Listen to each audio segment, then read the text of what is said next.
जय हिंद दोस्तों। World map series का ये छठा क्लास है। पिछले क्लास में हम नेपाल और भूटान देख चुके थे, नेपाल और भूटान पढ़ चुके थे पिछले क्लास में, नेपाल और भूटान। तो आज हम देखेंगे बांग्लादेश। बांग्लादेश का इतिहास देखें तो सबसे पहला विभाजन इसका 1905 में 1905 में लॉर्ड कर्जन द्वारा ये बंगाल विभाजन के तौर पे मुस्लिम बहुल्य प्रांत के हिसाब से किया गया था। पहला विभाजन वाइसराय लॉर्ड कर्जन द्वारा 1905 में, ठीक है। फिर 1947 में जब पाकिस्तान का निर्माण हुआ तो इसे पाकिस्तान को दे दिया गया और इसे पूर्वी पाकिस्तान कहा गया। 1947 में पूर्वी पाकिस्तान कहा गया। लेकिन 1971 में 16 दिसंबर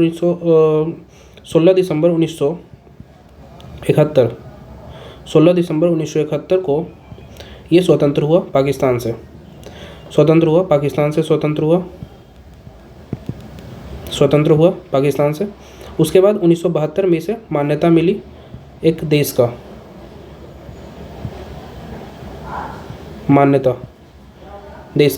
1972 में पाकिस्तान द्वारा एक देश का इसे मान्यता मिली। उसके बाद 1972 के बाद इसकी देखें तो ये ढाका इसकी राजधानी हो गई, ढाका। उसके बाद यहाँ पे नारायणगंज है, ढाका राजधानी हो गई, राजधानी ढाका हो गई। उसके बाद नारायणगंज जूट और पटसन के लिए फेमस है,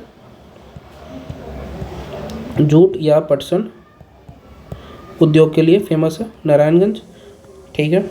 उसके बाद इसकी मुद्रा देखें, मुद्रा तो टका है और इसके संसद को क्या कहा जाता है तो जातीय संसद को इसके जातीय संसद कहा जाता है, ठीक है। तो ये ध्यान में रखेंगे, जातीय संसद इसके संसद को कहा जाता है। उसके बाद देखें तो यहाँ पे कॉक्स बाज़ार है, कॉक्स बाज़ार ये बांग्लादेश का सबसे बड़ा बंदरगाह है कॉक्स बाज़ार, और यहाँ पे विश्व का सबसे बड़ा सैंडी बीच है, सैंडी बीच विश्व का सबसे बड़ा सैंडी बीच कॉक्स बाज़ार बंदरगाह पे ही है। उसके बाद ये चिटगांव है, चिटगांव बंदरगाह बांग्लादेश का एक बंदरगाह है। 1930 में चिटगांव शस्त्रागार को ही सूर्यसेन ने लूटा था। चिटगांव शस्त्रागार को 1930 में सूर्यसेन ने लूटा था, चिटगांव शस्त्रागार को सूर्यसेन द्वारा लूटा गया था 1930 में।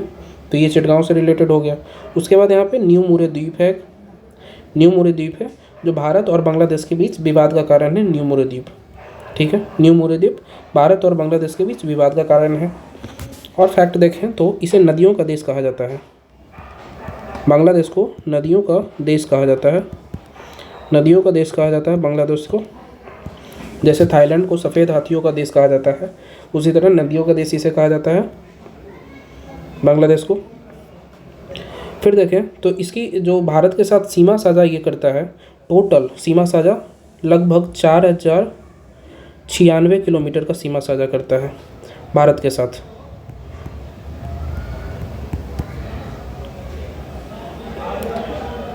भारत और बांग्लादेश के बीच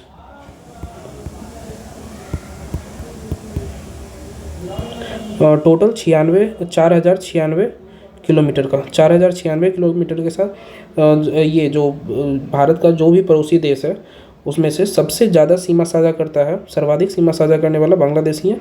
4096 किलोमीटर का सीमा साझा करता है बांग्लादेश भारत के साथ। और उसके बाद भारत का एकमात्र राज्य है जो त्रिपुरा, वो त्रिपुरा बांग्लादेश से 3 ओर से घिरा हुआ है। त्रिपुरा बांग्लादेश से तीनों ओर से घिरा हुआ है त्रिपुरा, एकमात्र राज्य त्रिपुरा जो कि बांग्लादेश से तीनों ओर से घिरा हुआ है।